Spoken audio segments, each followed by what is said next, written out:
सबसे इंपॉर्टेंट विषय था कर्मचारियों की तरफ से कि हमें अश्योर्ड अमाउंट एक चाहिए, जो बहुत लॉजिकल और वाजिब रिक्वायरमेंट था। तो इस डिमांड पे एक मेथोडिकल वे में काम करके और एक्चुअरियल साइंसेस, जो लोग आगे का भविष्य का रिक्वायरमेंट वगैरह कंप्यूट करने का एक तरीका होता है जिसको एक्चुअरियल साइंस बोलते हैं, उनके साथ मिलके कई तरह के फाइनेंशियल मॉडल्स को प्रोजेक्ट करके और सबके साथ मिलके एक सिस्टमेटिक तरीके से 50% अश्योर्ड पेंशन, ये इस यूपीएस का सबसे पहला पिलर है। इसकी डिटेलिंग देखनी चाहिए हमें। जो ये अमाउंट मिलेगा वो रिटायरमेंट से पहले के 12 महीनों की एवरेज बेसिक पे का 50% होगा। मैं रिपीट कर रहा हूं, अश्योर्ड पेंशन का जो अमाउंट है that will be the average of basic पे ऑफ 12 मंथ्स बिफोर सुपर एन्युएशन, उसका 50% होगा। और इस फुल पेंशन के लिए जो क्वालिफाइंग एज रहे, क्वालिफाइंग सर्विस रहेगी, वो रहेगी 25 ईयर्स। यानी 25 वर्ष तक अगर किसी ने काम किया है, सेवा की है, तो उसको फुल पेंशन यानी जो ये अश्योर्ड पेंशन का अमाउंट है वो मिलेगा। 25 साल से अगर कम है लेकिन 10 साल से ज्यादा है तो उसमें प्रोपोर्शनेट पेंशन रहेगी, प्रो रेटा वो पेंशन का अमाउंट बनेगा। जो कभी किसी कर्मचारी की डेथ हो जाए तो फैमिली पेंशन एक बहुत बड़ा, स्पाउस के लिए ये बहुत बड़ी एम्प्लॉयज की एक रिक्वायरमेंट थी, डिमांड थी।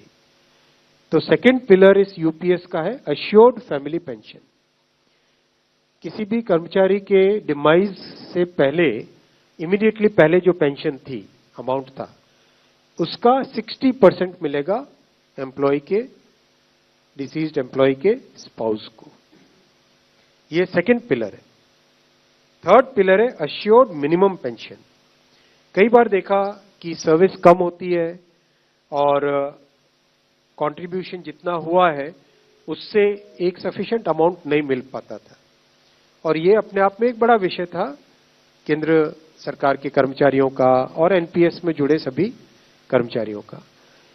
इसीलिए एक minimum assured pension, assured minimum pension 10,000 rupees per month, वो इसमें यूपीएस में थर्ड पिलर ये रखा गया है। इसके साथ आगे वाले पॉइंट को जोड़ के करेंगे तो अगर डीएनएस रिलीफ यानी महंगाई से रिलेटेड रिलीफ जो मिलेगी तो वो आज की तारीख में होते होते करीब करीब 15,000 रुपए पर मंथ हो जाती है, which is a substantial relief part of this entire pension system. Fourth pillar है इन्फ्लेशन के साथ इंडेक्सेशन।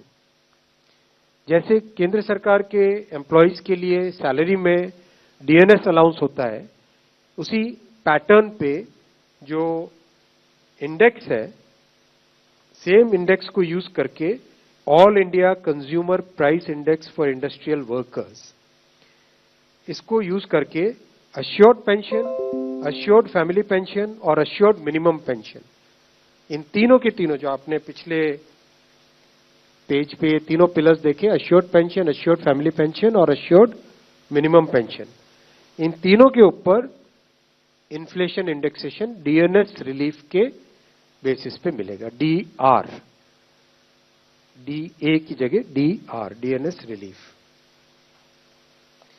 पांचवा पिलर है इस स्कीम का lump some payment eight super एन्युएशन in addition to gratuity. ये एक तरीके से बहुत ही इंपॉर्टेंट और बहुत ही बड़ी एक रिलीफ मिलेगी। जब सुपर एन्युएशन होता है तो उसके बाद में इंसान अपनी लाइफ को प्लानिंग जिस तरह से करना चाहिए तब कई बड़े खर्चे आते हैं, इसलिए ये लंप सम एक अमाउंट तय किया गया। यह है कि हर 6 महीने की सर्विस के लिए मंथली इमोल्यूमेंट्स विच मीन्स पे एंड डीए कंबाइंड, उसका 10% अमाउंट। तो ये एक अपने आप में सब्सटैंशियल एक अमाउंट रह जाएगा। जैसे मान लीजिए किसी का 30 इयर्स की सेवा है तो उसमें करीब करीब 6 महीने की सैलरी, सोमनाथन साहब दैट्स करेक्ट ना, करीब करीब 6, तो उसको 6 महीने की इमोल्यूमेंट्स जो उसकी रहेगी पे प्लस डीए मिला के, वो एक लमसम अमाउंट की तरह मिलेगा। ये 5 पिलर्स को लेके आज यूनिफाइड पेंशन स्कीम अप्रूव हुई है। ये स्कीम केंद्र सरकार के करीब 23 लाख कर्मचारी, करीब 23 लाख एम्प्लॉयज हैं, उनको इसका बेनिफिट मिलेगा। ऑप्शन रहेगा, कोई अगर एनपीएस में रहना चाहे तो एनपीएस में रह सकता है, यूपीएस में ऑप्ट करना चाहे, which is naturally a very attractive scheme, तो उसमें ऑप्ट कर सकता है। प्लस राज्य सरकारें अगर इसी फ्रेमवर्क को, इसी आर्किटेक्चर को यूज करना चाहे तो राज्य सरकारें भी इस आर्किटेक्चर को यूज कर सकती है।